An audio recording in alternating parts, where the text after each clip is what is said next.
Here's the thing. Your ability to attract love is determined by how strong are your love blocks. A love block is any thought, behavior, belief, or energetic block that is keeping you from love. And what can guarantee that love will show up is when you heal your love blocks. When you become an energetic match to that which you want to attract, then it's inevitable, okay? Because like attracts like. However, if you are walking around with love blocks, then you're going to attract at the lowest point of your traumas. That's just what it is. I've been doing this for over 20 years, and after working with and helping over 180,000 women, what I have found is that if you try to skip over the process, the necessary process of healing your love blocks, then you're just going to come back to square one every single time. If you want to know how to guarantee that when you go out, men are going to approach you. All right, first of all, if you have been making an effort to go out and look good and nobody's approaching you, it's not because you're not pretty enough.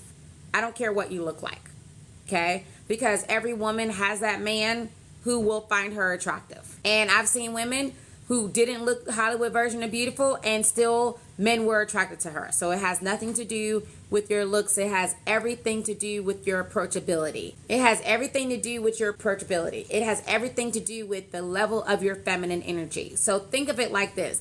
Think of it like a dial, right? Like the dial on an oven. So you can turn your oven to be 100 degrees or 350 degrees or 600 degrees. Whatever setting that you turn your oven on is how hot the oven will get. So depending on how high you turn up your feminine energy determines the likelihood of men being able to approach you. You'll know that your feminine energy is high if men are constantly looking at you. They might even smile at you, but they won't come up to you. They're not coming up to you because you're sending the invisible signal to stay away. They're picking up on your love blocks. They're picking up on the cues that say stay away. Because when a woman is open, when she is receptive, she radiates a different kind of energy. And then that gives the man the cue for him to come approach you. And men, ladies, their egos are way more fragile than your ego is. So if he approaches you, he needs to feel like he has a chance, like he's not going to get shot down. He needs to feel like it's safe to some degree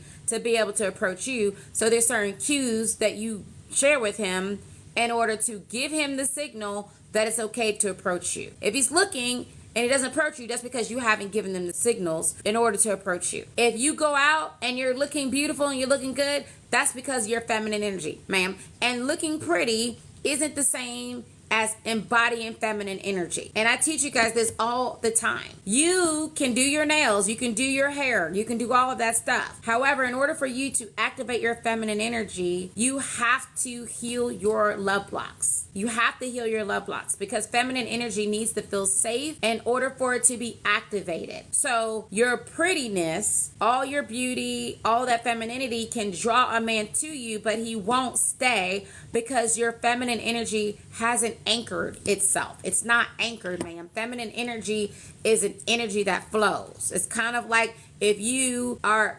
a water hose and there's a knot in the water hose. If you have a knot in the water hose, water can't flow. Your feminine energy can't flow if there's the love blocks that are there that's keeping it from being able to flow. And men can pick up on a woman who has those love blocks. They can tell by your face how jaded you are, how bitter you are, how unapproachable you are, how much you even want a man in your life. If you're over here and you're constantly saying all men are dogs, all men cheat, then ma'am, that's showing up in your energetic auric field. That's showing up. Listen, y'all, listen. In order for you to attract the kind of provider man, and a provider man is the kind of man that's like, not only like, hey baby, when are you getting your nails done? I'm gonna pay the nail tech. Okay, what do you need? Because I'm going to make sure I pay that bill. Here's $100. I want to make sure that you're okay. That's a provider man. For a man that give gifts, you can have a man that's not really that serious about you that will give gifts. When a man is serious and he's investing in you, he's not only going to invest his time into you, he's going to invest his money into you. So if a man's not investing his money into you, then ma'am, he's not seeing you as long-term. You're not the long-term girl. Buying a teddy bear and some chocolates and a rose, like that's nothing. That's not much of an investment. Ladies, let me tell you something. Men are simple. Men are so simple. We make it way too complicated. Men are simple. When a man has to, when it's a must for him to be around you, when it's a must for him to do what it takes in order to earn you, he'll figure it out. He will do whatever he has to do. So if he's just throwing it out there because he's being nice, he's trying to be nice, okay? It's almost like a put off for you to be dangling on. And then he might want to put you like on the shelf, like you're the layaway. Just in case I get hungry later, let me put this snack over here. But the women that he's really serious about, oh man, he's setting a date. He's taking her out. So if a man ever makes that suggestion, then just, okay, have a good day. He doesn't exist. Delete him from your brain cells. He's not an option. Ladies, let me tell you something. Ask yourself, for all of you guys who get frustrated when a man isn't the man, how many men are you trying to attract and marry? How many men are you trying to find who's your romantic best friend? How many? Do you want to marry 10 men? You want to marry 20 men? You want to marry 100 men? You want to marry 5 men? Which one is it? How many men exactly? Do you want to be able to attract as your soulmate, as your perfect partner, the man who's perfect for you, as your romantic best friend? So you're only looking for one. That's it. And guess what? That means that every single one except that one is not going to be the one. It's literally that simple. Every single one that you meet who's not the one is not going to be the one except that one. That means that they're not going to do the things necessary in order to make you happy, in order to earn you. So when a man shows you that he's not that into you, that he's not that serious about you, ma'am, you skedaddle, ma'am. You move on. That's the name of the game. You move on. He's just not an option. I learned the art of becoming an ethical seductress. Now I have to say ethical because I understand that some of you women are brainwashed to think that seduction is a bad thing. That the idea of using your feminine energy, your feminine power in order to influence when you are being seduced every day through tickety-tockety and Instagram and YouTube and social media and ads on TV and marketing and everything else. So then when you use that powerful ancient energy for your own benefit, then you're told that it's bad, it's manipulative, it's evil. And just like fire can be used for bad, it can also be used to cook your food. So anything can be used for good or bad, depending on how you choose and are willing to use it, if that makes sense. So it's the same thing when it comes to the art of seduction. And as I was practicing the art of seduction, I realized that there's certain behaviors that work every single time to trigger a man to pursue you, ladies. And that's what you want. You want to be in the position where the men are pursuing you and you have options. You have choices. You are not just picking the first man that shows up in your face. You are choosing the man that's the best option for you. That's where you want to be. Because think about it. Even the animals, okay, have enough common sense to understand that the first bird, the first lizard, the first mole, the first bear, the first lion, the first monkey, or whatever it is that shows up, that might not be the best quality for them.